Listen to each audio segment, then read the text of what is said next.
ऐश्वर्या के दरवाजे पर एक बूढ़ी औरत आकर खाना मांगती है। तभी ऐश्वर्या खाना लाकर कहती है, ये लीजिए अम्मा, ये खाना खा लीजिए आप। वो बूढ़ी अम्मा उससे खाना लेकर अपनी पोटली में रख लेती है।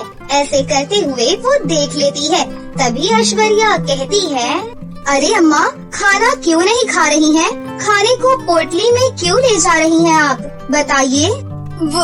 वो बेटा, मेरे बेटे की तबीयत बहुत खराब है। 4 दिन से उसने कुछ नहीं खाया, उसी के लिए मैं खाना ले जा रही हूँ। लेकिन अम्मा, आपको भी तो भूख लगी होगी ना? आइए अंदर आकर खाना खा लीजिए।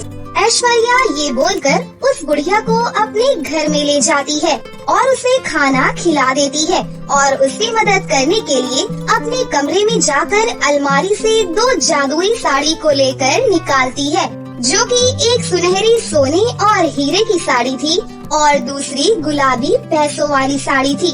वो पैसे वाली साड़ी गुलाबी साड़ी को हाथ में लेकर कहती है, हे जादुई गुलाबी पैसों वाली साड़ी, मुझे उस बूढ़ी अम्मा की मदद करनी है। उसके लिए मुझे कुछ पैसे चाहिए। ऐश्वर्या के ये बोलते ही पैसों की जादुई साड़ी में से बहुत सारे पैसे निकलते हैं, जिसके बाद वो सारे पैसे लेकर उन बूढ़ी अम्मा को दे देती है और कहती है, अम्मा, आपके लिए ये कुछ पैसे हैं, इनसे आप अपने बेटे का इलाज करा लेना और कुछ खा पी लेना। फिर भी अगर आपको कभी भी पैसे की कोई जरूरत हो तो मेरे पास बेझिझक आइएगा। शुक्रिया बेटा, ऊपर वाला तुम्हारा भला करे। बुढ़िया ये बोलकर वहाँ से चली जाती है। वक्त बीतता है। ऐश्वर्या के पति अरुण पर उसके मालिक ने 2 करोड़ के बेहद कीमती हीरे चोरी करने का इल्जाम उस पर लगा दिया। उस बात के लिए वो अपने मालिक को समझाते हुए कहता है, सर, आपको कोई गलत फहमी हो रही है। मैंने आपके हीरे उसी सेफ में रखे थे, जरूर किसी और ने चुराए हैं। बस मुझे कुछ नहीं पता, मुझे मेरे हीरे चाहिए। मेरा तो नुकसान हो गया ना, अगर नहीं दिए तो जेल जाने के लिए तैयार रहना। सर, मेरी बात तो सुनिए, ऐसा कुछ नहीं है सर। अरुण का मालिक उसे बुरी तरह से सुनाकर चला जाता है। परेशान होते हुए अरुण अपने घर लौटता है। उसे परेशान देख ऐश्वर्या उससे पूछती है। फिर अरुण उसे सब कुछ बता देता है, जिसके बाद वो बोलती है, बस इतनी सी बात अरुण जी, आप रुकिए, मैं बस अभी आई।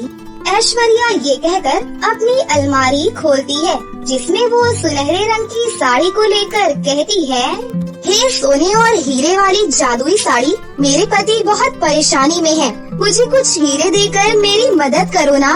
ऐश्वर्या की ऐसा बोलते ही उस सोने की साड़ी से हीरे ही हीरे निकलने लगते हैं, जिसे उठाकर ऐश्वर्या अपने पति को दे देती है और बोलती है, ये लीजिए अरुण जी, आपकी परेशानी का हल ये रहा। इन्हें वहीं रख दीजिए, जिससे मालिक को लगेगा कि हीरे खोए ही नहीं थे। इससे आप पर भी इल्जाम नहीं आएगा और उन्हें भी कुछ पता नहीं चलेगा। अरे वाह ऐश्वर्या, तुमने तो सच में मेरी परेशानी का हल निकाल दिया। तुम्हारा बहुत बहुत शुक्रिया।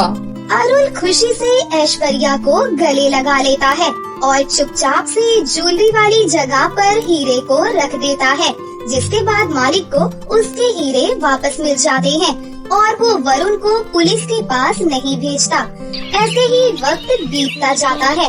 ऐश्वर्या आए दिन किसी न किसी की मदद उन 2 जादुई साड़ी की मदद से किया करती, किसी को पैसे देकर तो किसी को सोने की ज्वेलरी देकर। एक दिन की बात है, जब ऐश्वर्या किसी भिखारी को पैसे दे रही थी, तब उसकी पड़ोसन उसे जलन से देख रही थी।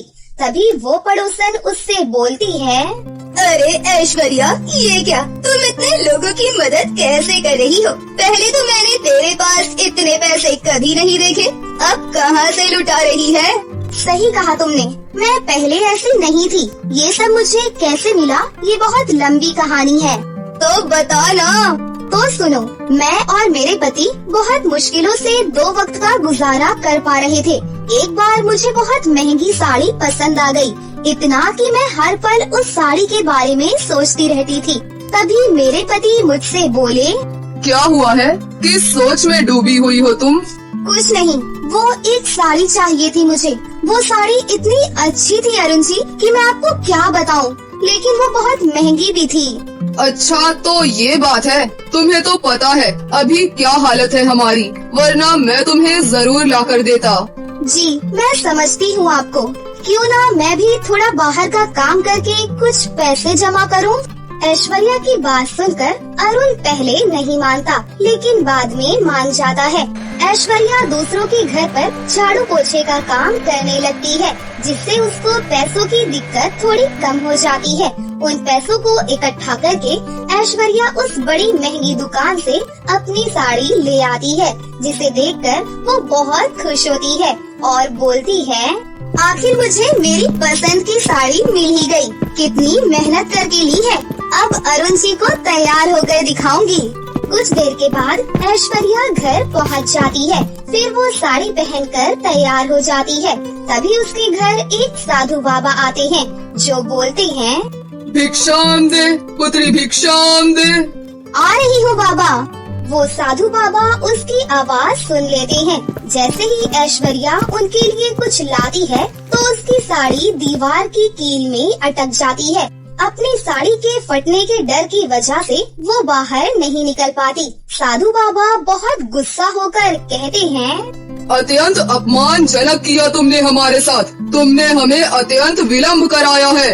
फिर ऐश्वर्या जैसे तैसे बाहर आती है और कहती है, बाबा मुझे माफ कर दीजिए, मेरी साड़ी अटक गई थी। तुमने हमें क्रोध दिला दिया है, मैं तुम्हें श्राप देता हूँ। जिस साड़ी की वजह से तुमने ये सब किया है, उसकी वजह से अब तुम्हें अपने भविष्य में परेशानी होगी। ऐश्वर्या रोते हुए बाबा से माफी मांगती है, लेकिन वो बाबा चले जाते हैं। फिर वक्त बीतता है। बाबा का दिया श्राप ऐश्वर्या और उसके पति पर बहुत बुरा प्रभाव डालता है। दोनों अब बहुत बीमार और लाचार हो गए, इतने कि मंदिर के बाहर भीख मांग रहे थे।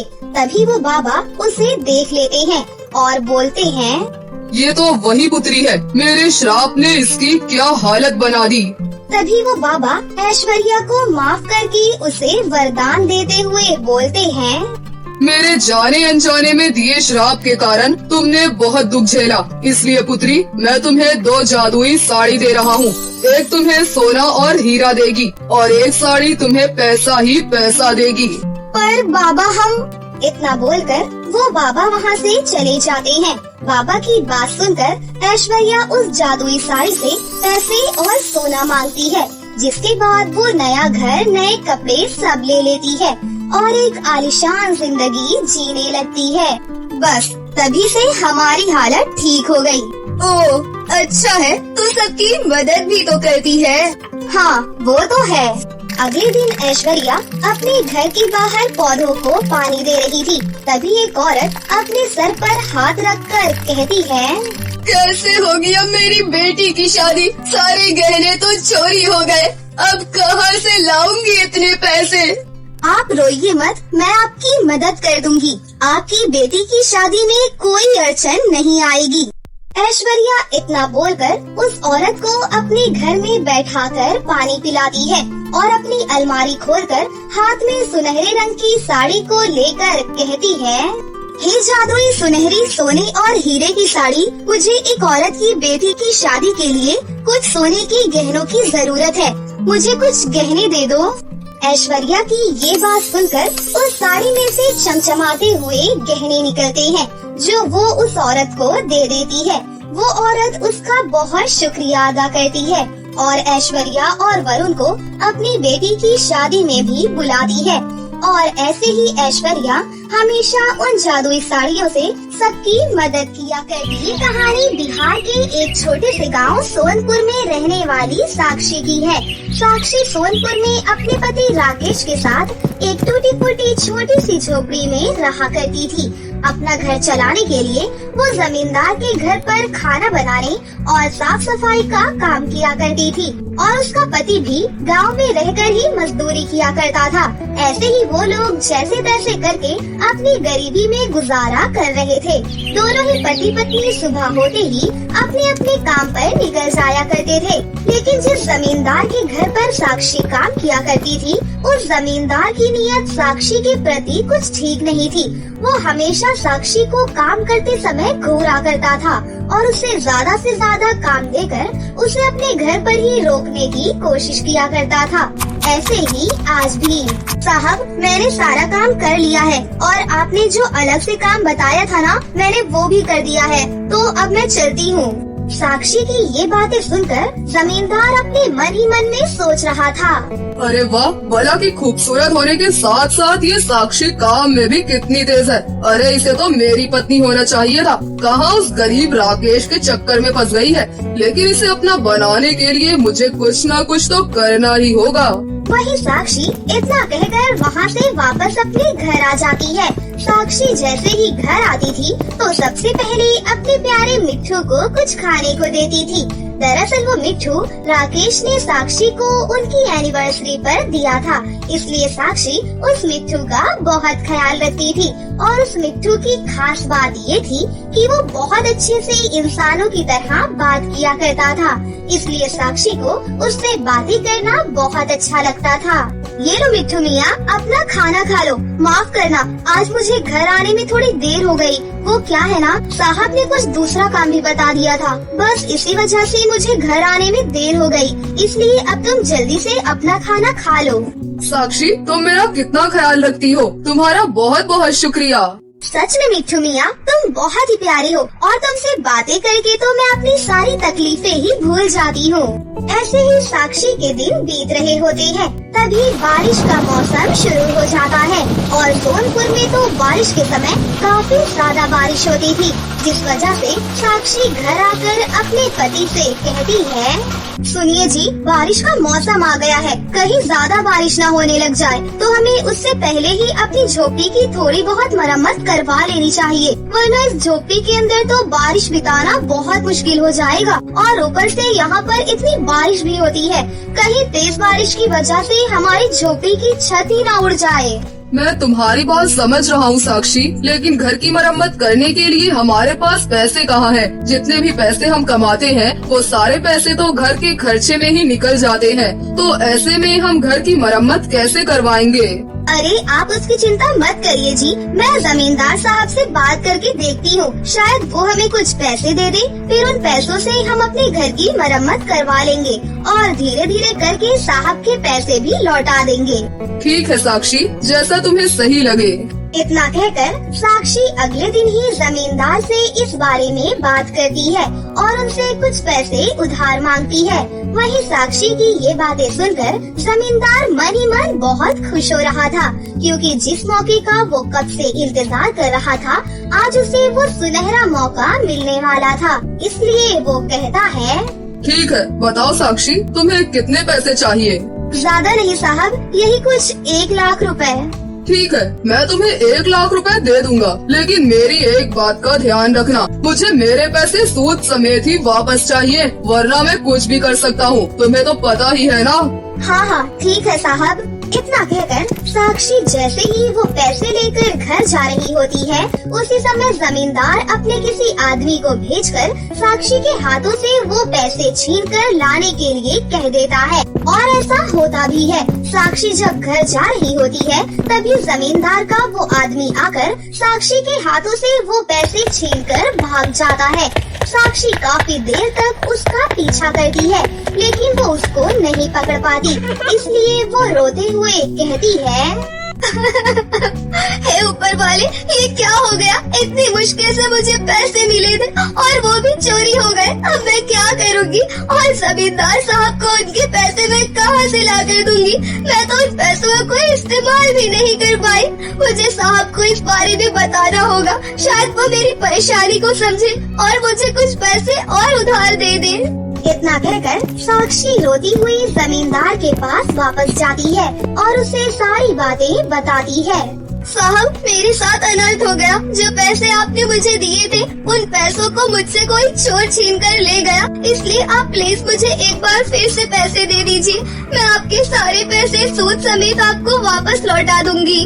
अरे साक्षी, इस तरह नहीं रोते, इधर बैठो। तुम्हारे फूल से चेहरे पर ये आंसू शोभा नहीं देते हैं। साहब, ये आप क्या कह रहे हैं? अरे साक्षी, तू अभी तक मेरी बातों को समझ नहीं पाई। चलो कोई नहीं, मैं तुम्हें तुम्हारे तरीके से ही समझाता हूँ। तुम्हें दोबारा से पैसे चाहिए ना, तो ठीक है, मैं तुम्हें पहले से भी ज्यादा पैसे दूंगा और तुम्हारे पहले के पैसों को भी माफ कर दूंगा। लेकिन उससे पहले मेरी एक शर्त है। कैसी शर्त साहब? मैं कुछ समझी नहीं। मैं तुम्हें समझाता हूँ। तुम्हें अपने उस गरीब पति राकेश को छोड़कर मेरे पास आना होगा और मुझसे शादी करनी होगी। तुझे तो पता ही है ना, मेरी पत्नी मुझे कुछ साल पहले ही छोड़कर जा चुकी है, तो उसकी जगह किसी को तो मेरे पास होना ही चाहिए ना। ये आप क्या कह रहे हो साहब? आप मेरी गरीबी का फायदा उठाना चाहते हो? एक शादीशुदा औरत से इस तरह की बातें करते हुए आपको शर्म नहीं आती? अरे मैं तो आपको एक अच्छा और भला इंसान समझती थी, लेकिन आप तो एक नंबर के घटिया और मक्कार इंसान हो। तेरी इतनी हिम्मत, तो मुझे मक्कार कह रही है? अरे तेरे जैसी 2 कौड़ी की औरत को मैं अपने घर में खड़ा भी ना होने दूं। चल निकल यहाँ से, और आज के बाद दोबारा काम पर आने की कोई जरूरत नहीं है। जमींदार की बातें सुनकर साक्षी रोते हुए अपने घर वापस आ जाती है। उसे इस तरह परेशान और रोता हुआ देखकर वो मिट्ठू से पूछता है, क्या हुआ साक्षी, आज तुम इतनी परेशान क्यों लग रही हो? कुछ हुआ है क्या? मिट्ठू मियाँ की बात सुनकर साक्षी रोते हुए उसको सारी बातें बताती है। तभी मिट्ठू कहता है, कोई बात नहीं साक्षी, तुम चिंता मत करो। तुम्हें कोई और काम भी तो आता होगा ना, जिसे तुम बहुत अच्छे से कर सकती हो।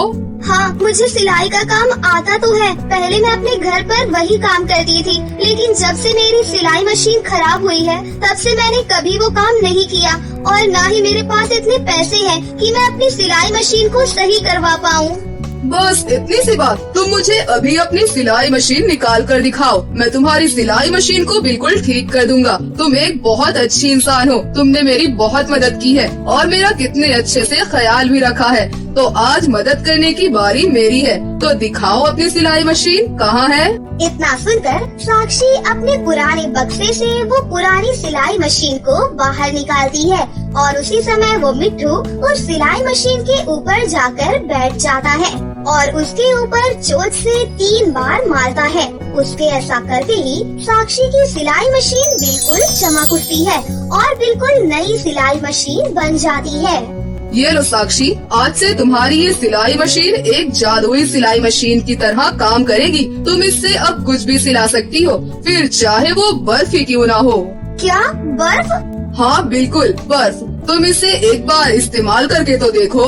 मिट्ठू की बात सुनकर साक्षी बाहर से बहुत सारी बर्फ खरीद कर ले आती है और उससे बर्फ की साड़ी सिलना शुरू कर देती है, और कुछ ही देर में उसकी बर्फ की साड़ी बनकर तैयार हो जाती है, जिसे देखकर साक्षी भी हैरान हो जाती है, क्योंकि वो साड़ी दिखने में बहुत ही ज्यादा सुंदर और हीरे की तरह चमक रही होती है।